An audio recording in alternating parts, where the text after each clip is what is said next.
Hello, how are you all? Thank you so much for being here. Now let's go into the abyss. The dark, dark abyss. We're going to be talking about two people. Mayor Brandon Johnson of Chicago and AOC. Both have opinions on the migrant crisis, and what is essentially happening in Chicago is very similar to what's happening in New York City. They are reaching a breaking point. Now, the reason they're reaching a breaking point in this crisis is because a lot of buses are going to Chicago. Chicago is a self-proclaimed sanctuary city, and interestingly enough, the city council actually just voted to not allow citizens. So citizens wanted the ability to be able to vote whether they want to remain a sanctuary city or not. And guess what? The city council said, nope, we're not voting on that. The people do not get a say in this matter. We will remain a sanctuary city despite what the public wants. So I don't like that. I don't know about you, but I don't like that. I think that citizens should have the right to vote, especially when their tax dollars are being used to fund this crisis. They should be able to say where their tax dollars go. But the City Council of Chicago took that right away from the voters.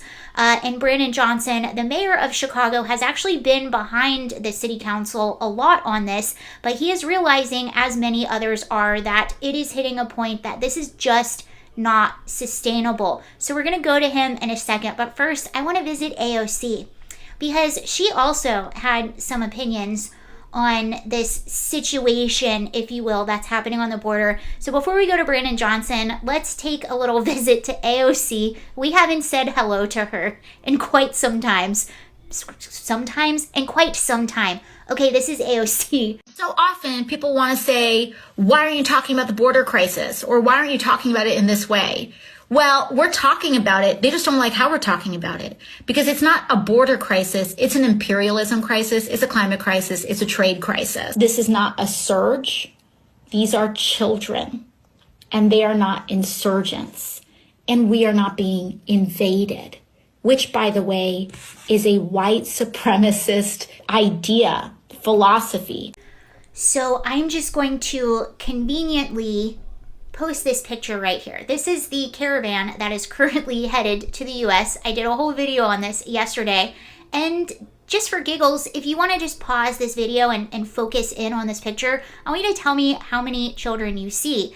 And the fact of the matter is that most of the people that are coming over our border right now happen to be military-aged men, and they will tell you why they're coming.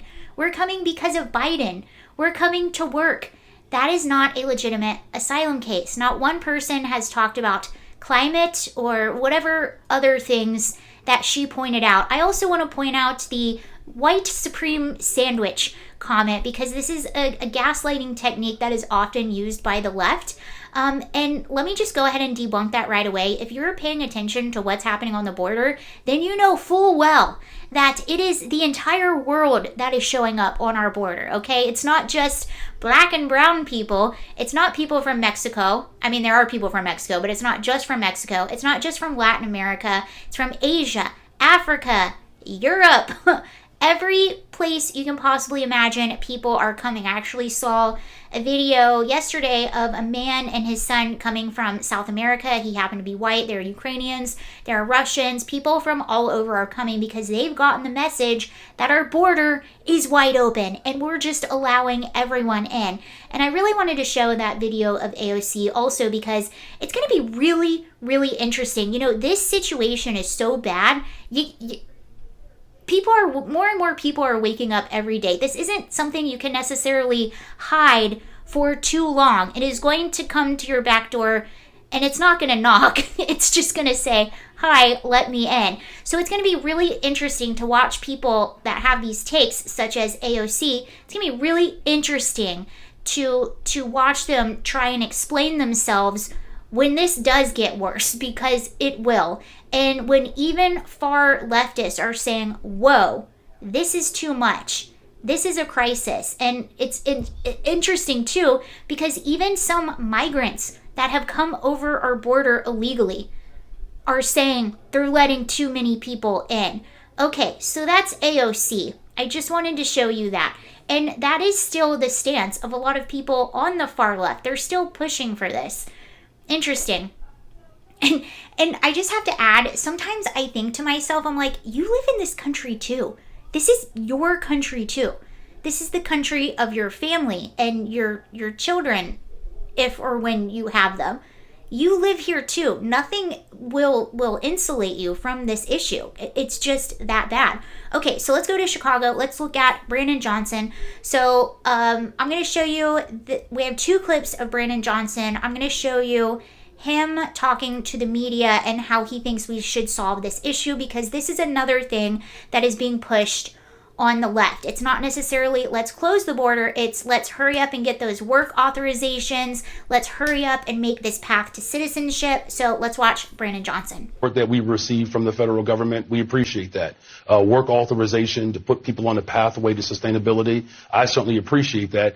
And without real significant investment from our federal government, it won't just be the city of Chicago that won't be able to maintain this mission. It's the entire country that is now at stake. But in no way what the state of Texas is doing is helping the cause. As much as we recognize that there are challenges, significant challenges at the border, and we do need real substantive immigration reform and policies that allow us to have a structure and a pathway to citizenship.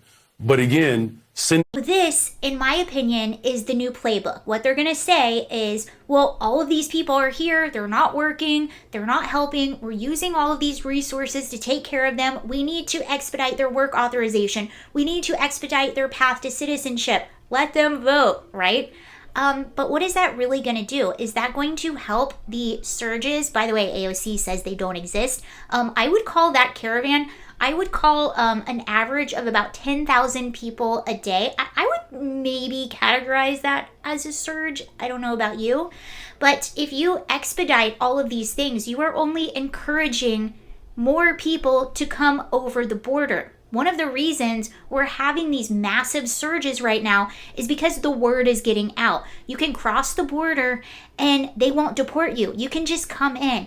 It is so bad that now I've watched the interviews along the border shift. Back in the day, people would actually try to say that they were seeking political asylum. Now, they're not even saying that. They're just saying, I'm here to work. Grown, single, military-aged men are saying, I'm here to work. So if you expedite those work permits, you're not stopping the surge at the border. So I don't agree with that. I don't think that's the appropriate thing, but that's what they're able to say instead of saying, let's close the border. Here's another clip of Brandon Johnson. Meet this demand, but we have reached a critical point in this mission that absent real significant intervention immediately, our local economies are not designed and built to respond to this type of crisis. We are literally building a system as we go along. I commend Mayor Johnston and Mayor to. You have residents in Chicago that are saying, we're flipping red. We are done with you, Democrats. Trump, please come to Chicago. Please walk the streets with us. If you walk the streets with us, if you listen to us, we will get thousands behind you. And Brandon Johnson knows this. I would say out of all of the cities that I follow, the residents of Chicago have had it more than anyone. They are upset, they are angry, and rightfully so. So something unique to Chicago, this is just what I've done on my own personal research. You have people that live in Chicago that are low income who have been waiting for years, and I mean years, for Section 8 housing. You have people that have come over our border illegally that have only been here for a matter of months who are being put in housing. So they're being put in front of Chicago residents that have been waiting for years for housing. Not only that, they're getting rental assistance, they're getting free childcare, they're getting health care, they're getting set up with legal help. All of this is on the taxpayer's dime. So this is one of the reasons that Chicago residents are incredibly upset. But again, Brandon Johnson is not calling on the border to be closed. He's calling to expedite all of the legal citizenship. Now, I would agree with expediting the court cases. I would agree with expediting people's opportunity to have their cases adjudicated so we know right away who has an actual asylum claim and who doesn't. But the answer is not just to give a path to citizenship to everyone. We have people that are frauding the asylum system to come here and work. And although I admire and have empathy for people that want a better life and that want to come to the USA, obviously, but there's a legal way to do that. And before I get off, I want to give you one more thing that leftists will try to do. This is one more gaslighting technique that they will use, and they will say we're a country built on immigrants. Your parents, your great-grandparents immigrated here. Ellis Island, bring us your poor and all that jazz. Well, let me tell you something. My great-grandfather immigrated here through Ellis Island, Emilio Sansoni, which is like the coolest name ever. So my great-grandfather and my great-grandmother immigrated here together. They came through Ellis Island from Italy, but there was a big difference. Actually, their names are still on the books at Ellis Island. You can still find their names.